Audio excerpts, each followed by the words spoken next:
Pois xa estamos de novo con todos vostedes e damos a boa noite e a benvida a don Manuel Osorio, presidente da Asociación de Venezolanos en Pontevedra. Moi boa noite, benvido, como estamos? Muy buenas noches, muchísimas gracias por invitarme. O galego entendió perfectamente, Perfectamente. ¿no? Bueno, casi o fala, ¿no? Sí, pero pronuncio muy mal la X, así que prefiero... Ahí no. Bueno, don Manuel Osorio, me gustaría que para a audiencia, que posiblemente moitos non o coñezan, canto tempo leva connosco, cantos venezolanos conta a asociación en Pontevedra, cantos venezolanos hai en Galicia, cales son os motivos polos que tuveron que vir para Galicia. Contenos un pouquiño. Bueno, yo ya tengo aquí 25 años. Mi padre es nacido en Vilanova de Arosa, en Corón, aquí mismo cerca. Qué lado, qué lado. Y bueno, soy de esos venezolanos, hijos de padres gallegos que hemos vuelto. Yo volví hace 25 años y bueno, en ese momento no veníamos realmente por la motivos dictadura. que hai agora. Sí, pero bueno, lamentablemente... Empezaba, porque aí chega, no ano 2000 chega Chávez, ¿no? Sí, pero bueno, todo este movimiento a donde ocurre este cambio es a raíz, quizás podemos decir, del 2010 empezaría realmente todo lo duro. más fuerte, sí. Lo duro. Muestra hasta que es tan duro que estamos hablando que en la última década, ¿ok?, los últimos 10 años, sí, han salido 8 millones de venezolanos. La mayor diáspora conocida en Latinoamérica por un fenómeno en donde, bueno, constantemente se están violando los derechos humanos de todos los venezolanos y que ha influenciado a algunos países a cuenta de los petrodólares que existían en aquel momento. Como ve vostede ou como explicaría vostede o cambio político que se produxo en Venezuela, sendo un país tremendamente rico, tremendamente con riquezas a nivel de todas as materias primas, petróleo, etcétera, etcétera, e esta situación a que se chega hoxe en 20 anos, podemos decir? Bueno, yo hago un análisis más personal, bueno, ¿okay? Pero sí creo que en un momento llegamos en un punto que éramos felices y no sabíamos que éramos felices. Y no sabíamos dentro de lo malo el bienestar que teníamos. Y quizás nos quedamos muy pasivos y quizás pedíamos mucho y nos acostumbramos quizás a un papá Estado que fuera el que decidiera por nosotros y el que nos dijera que era lo que mejor nos venía, y nos vinieron con muchos subsidios y muchas ayudas y regalaban mucho el dinero.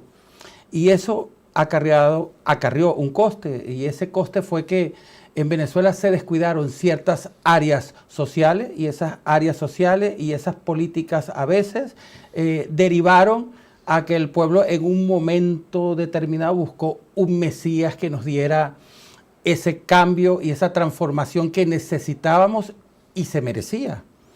Y bueno, ya hemos visto que los Mesías no existen y que Venezuela, uno de los países más ricos del mundo, el 25% de su población ha salido del país.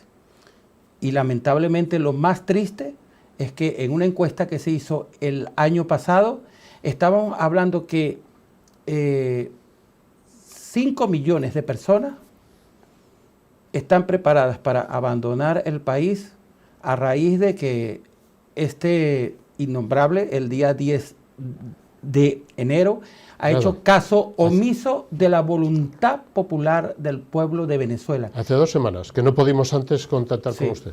Que ha pagado con precio de sangre hasta el día de esas elecciones, hasta el día de hoy, el que Venezuela recupere esa voz y ese grito de libertad. Realmente clamamos por la libertad, por tener derecho a que Venezuela ocupe el lugar que tiene que ocupar y no que más del 80% de la población hoy en día está en pobreza. E ademais, as eleccións foron en xullo do ano pasado. O 80%, 70, moitos 80%, votou o señor Urrutia, González Urrutia, para que se fora Maduro. Correcto. E Maduro negou os datos, dixo que iba a enseñar as actas, non as enseñou, e se autoproclama novo presidente do goberno o pasado día 10.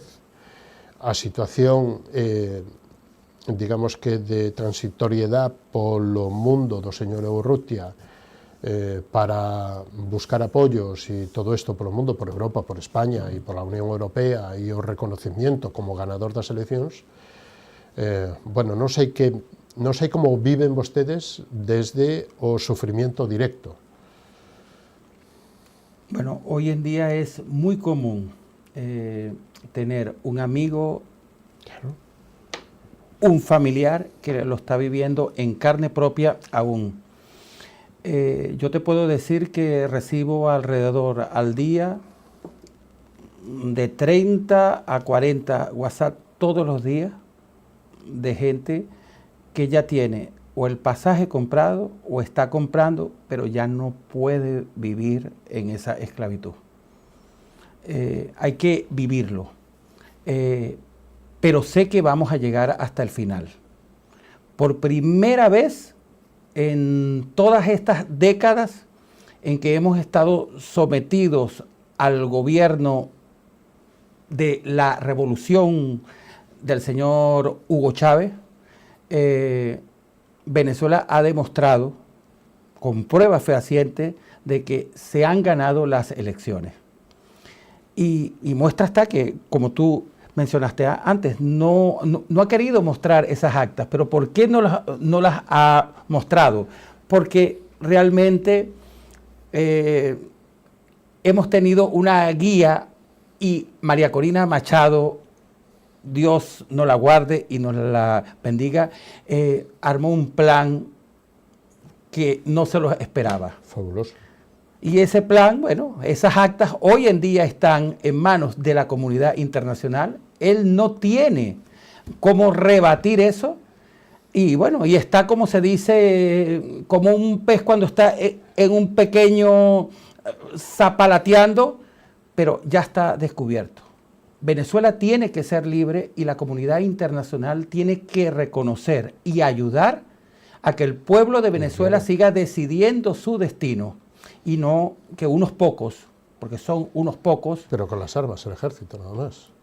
Con las armas, pero porque justamente habría que conocer cómo está dividido el ejército actualmente. Estamos diciendo de que Estados Unidos, por dar un ejemplo, quizás estoy hablando más o menos aproximadamente, cuenta con 200 y tantos generales, pero Venezuela cuenta con 2.000. Entonces, imagínate tú cómo fraccionó el ejército para poder controlar y que no se le escape nada. Sí, todos generales, ¿no? Claro, y mucho más controlados por ¿quiénes? Por los cubanos del régimen, iraníes y todo lo que podemos llamar, que no sé cómo hizo para juntarse con tanta peste, pero ahí están. Sí, las alianzas con Rusia, con China, que, bueno. Contenos como é un día de hoxe para unha familia normal en Venezuela, a nivel de alimentos, a nivel de traballo, a nivel de vida, a nivel de libertad, a nivel de non ter que someterse ou pagarlle o dolao para que non sei que, a nivel de mediciñas, de hospitales. Como é a vida en Venezuela onte, hoxe, mañán, como será? Da xente que está ali e que lle contesta. Viven de día a día. A veces no se piensa tanto en el futuro, es en el de cómo terminar el día y cómo empezar el siguiente.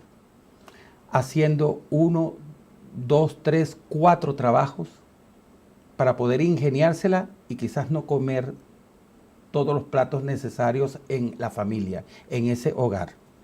Porque aunque ahorita se vende mucho, que hay muchos alimentos, los precios son prohibitivos. Estamos hablando en Venezuela salarios que no llegan no llega ni a $10. Un pensionado... o sea, un salario medio, un albañil, un oficinista, un médico, ¿cuánto gana en Venezuela? Sumamente bajos, porque el salario no está adaptado a la realidad, sino que se cobran bonos en donde se les da ciertas bolsas de CLAT o ciertas ayudas que equiparan al salario. Pero estamos hablando de que en Venezuela, yo te puedo decir que al día de hoy hay gente que no se gana ni $20 al mes. Entonces, ¿cómo subsisten?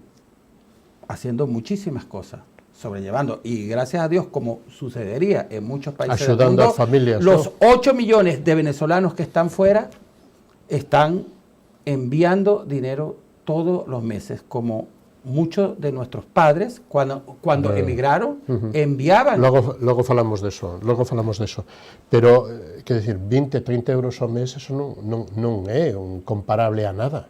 Eso es sin contar los pensionados. Los pensionados venezolanos que están fuera, los que trabajaron toda su vida, no cobran ni un céntimo desde hace más de una década. ¿Se lo queda el Estado? ¿El gobierno? Sí, hasta ahora sí. Viven del aire. Si no fuera por las pensiones no contributivas y por las ayudas que el Estado español ha dado a estos que cotizaron durante muchísimos años, se podría decir que estuvieran en la indigencia total. Que datos ten da colonia, para axudarlle a audiencia a entender a dimensión, que datos ten de cantos venezolanos hai en Galicia, en Pontevedra, porque moitos pode haberlos e que non pasen a través das asociacións, porque poidan vir pola súa familia, que sean retornados, que teñan parientes aquí, ou que hayan sido descendientes, primeira, segunda línea, o que sea. Que datos ten, señor Osorio? Bueno, te puedo decir que a nivel en España estamos hablando de más de 400.000 venezolanos. En España. En España, ¿ok?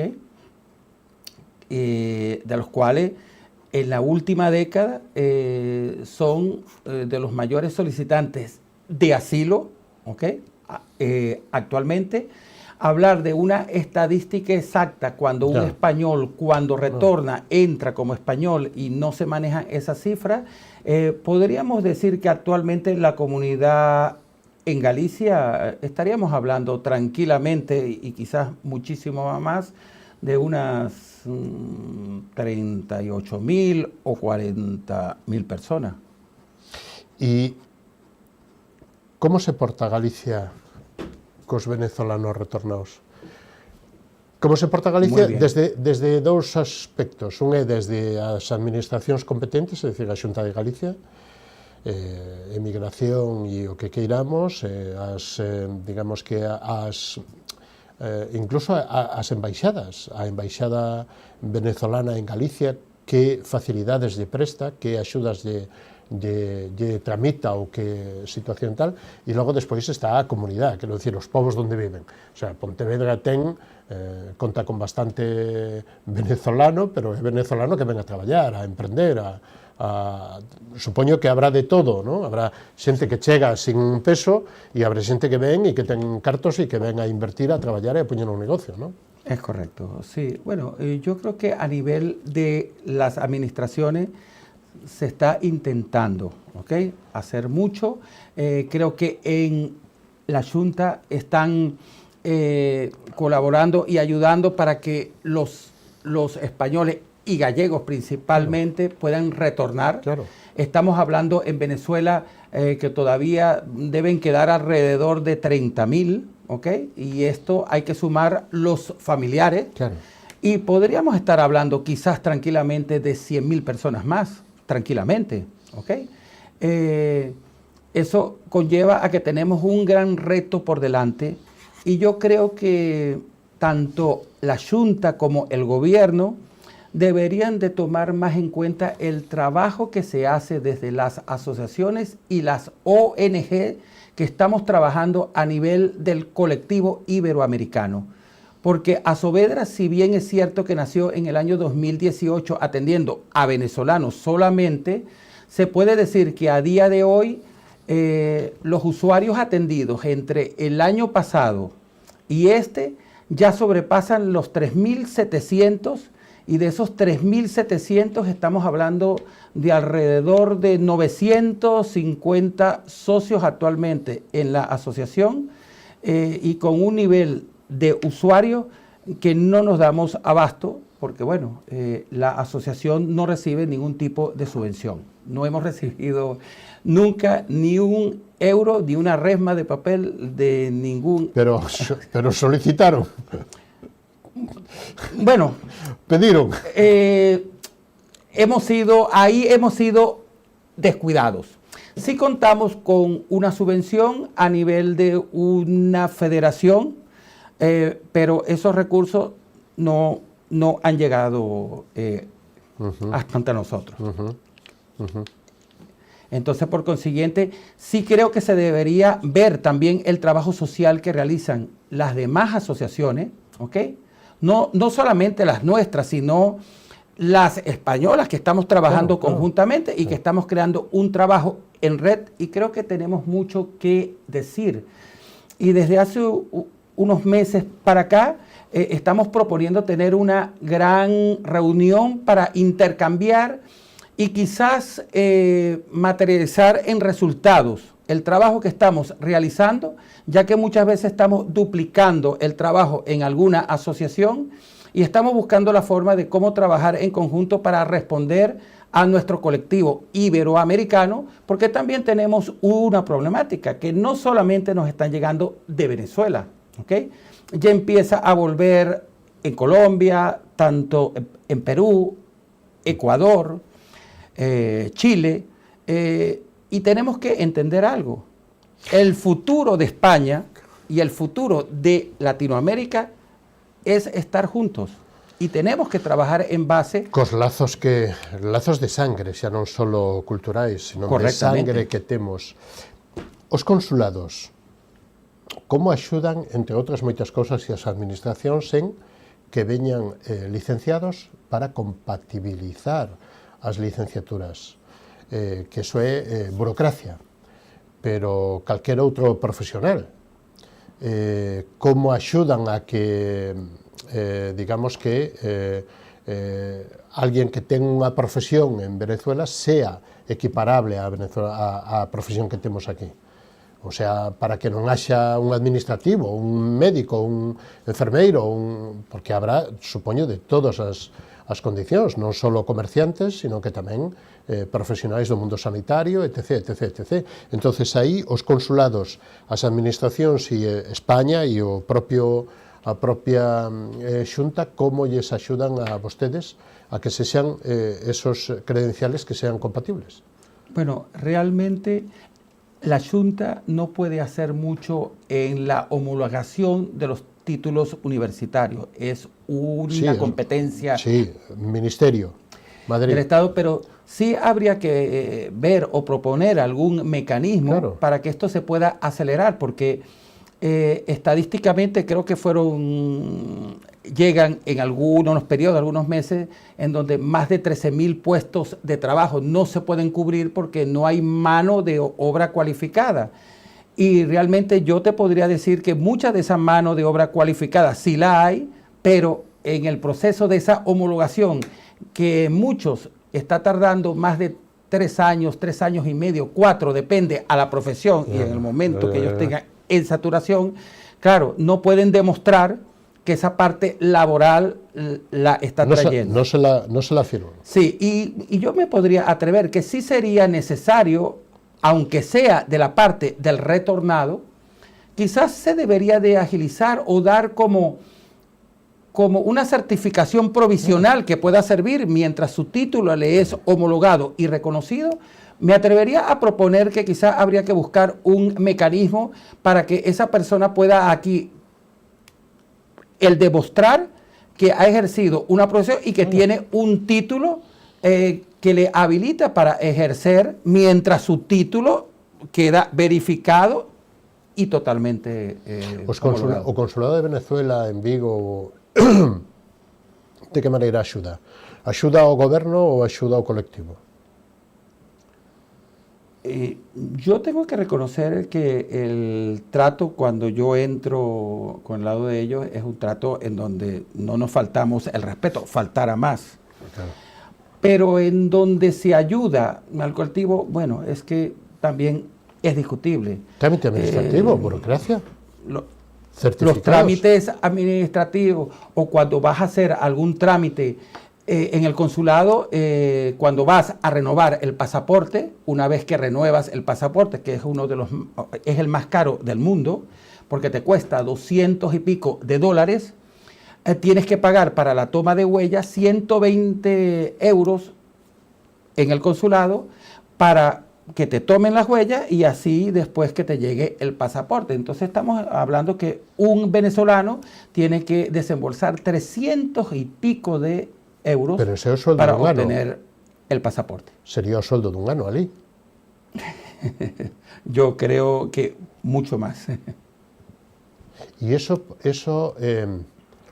aquí se ten denunciado na prensa española de que para o proceso electoral todas as embaixadas poñen problemas para que todos os que están fora de Venezuela non poidan votar, porque se entende ou entende Maduro que serían contrarios.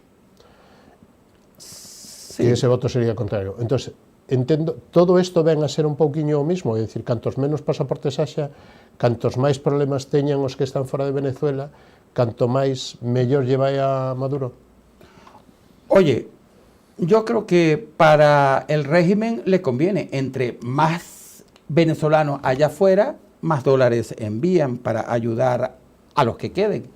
Es una forma de ellos obtener un dinero, pero de que ayudan, ¿cómo te puedo decir? ¿Qué podemos llamar ayudar cuando en las inscripciones para tener el derecho a votar se le negó al 90 y tanto por ciento de los venezolanos hasta inscribirse para poder ejercer el derecho al voto? Entonces, como comprenderá, nada que no sea para conveniencia de ellos va a ser dado en contribución, porque aquí somos considerados escuálidos.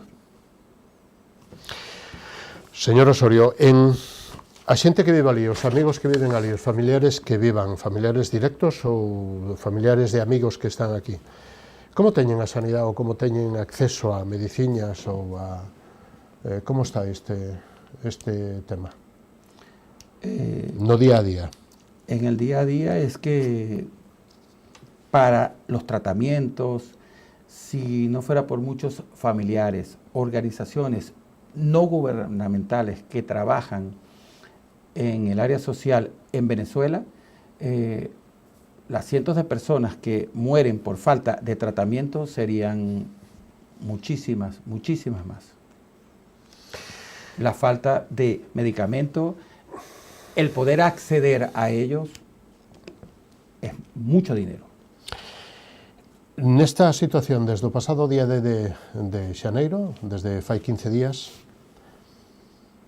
que Maduro se volveu a investir presidente, cantas cousas cambiaron, que mensaxe lle chega a vostedes, tanto de María Corina Machado como de o señor Urrutia, para darlle a volta á situación? Que esperanza teñen vostedes aquí, ou que información?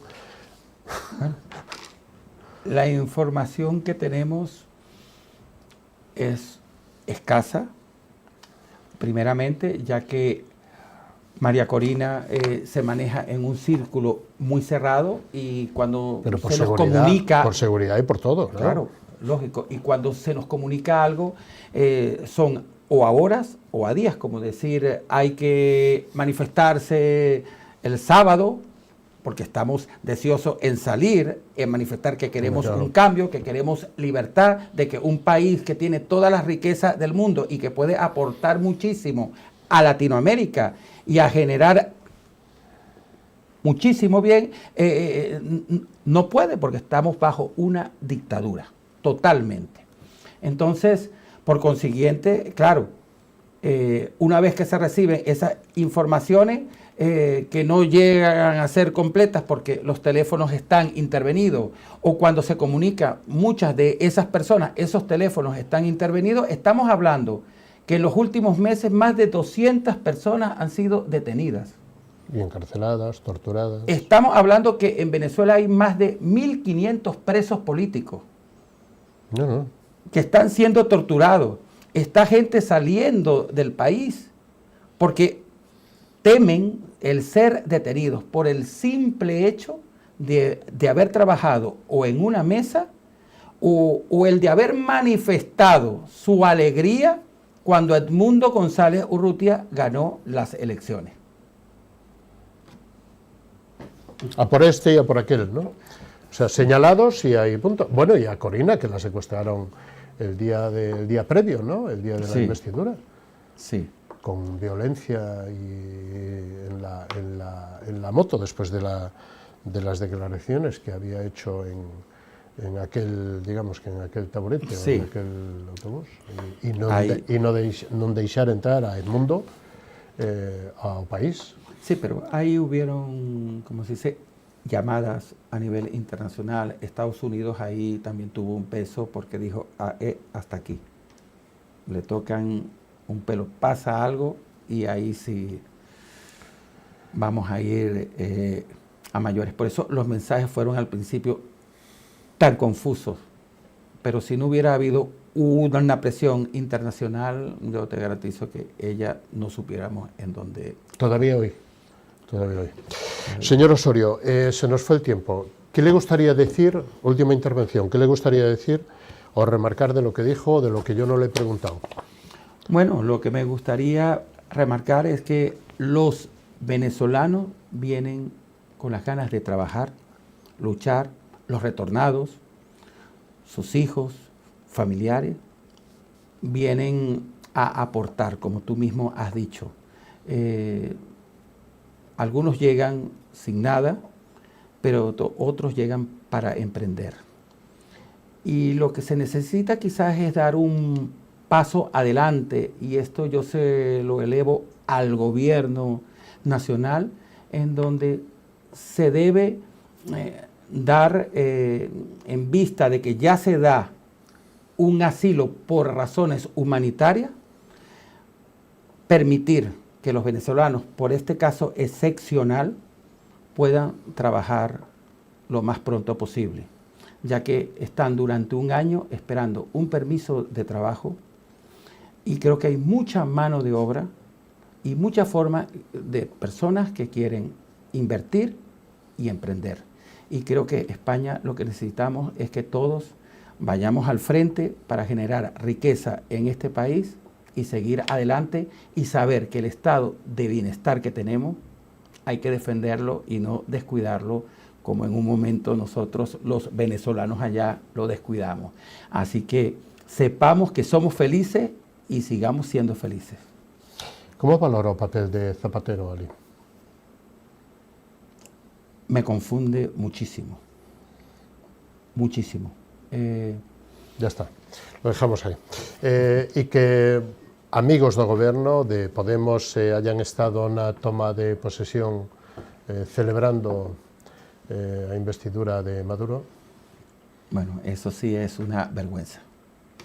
Señor Osorio, un placer, moitísima suerte, hasta unha vindeira ocasión, se podemos servir de algo de vehículo de información, aquí estaremos, bueno, y si lle podemos axudar. Para todos los que nos necesiten, nos pueden seguir en nuestras redes, @asovedra en Instagram, y por mensaje interno les podremos atender, ¿ok? A todo nuestro colectivo. Moitísimas gracias e moitísima suerte. A usted. Nos vamos. Isto foi todo o que nos deu de sí esta edición de Falemos co señor Osorio, presidente da Asociación de Venezolanos en Pontevedra, Asovedra. O poden encontrar en calquera red ou en calquera online, Asovedra, Asociación de Venezolanos en Pontevedra, con Nava Castro, a diputada de Turismo, diputada provincial de Turismo, e tamén co alcalde de Vilagarcía, con Alberto Varela. A semana que ven, máis e mellor se é posible. Moitísimas gracias por estar aí, moi boa noite, saúdos, gracias, adiós.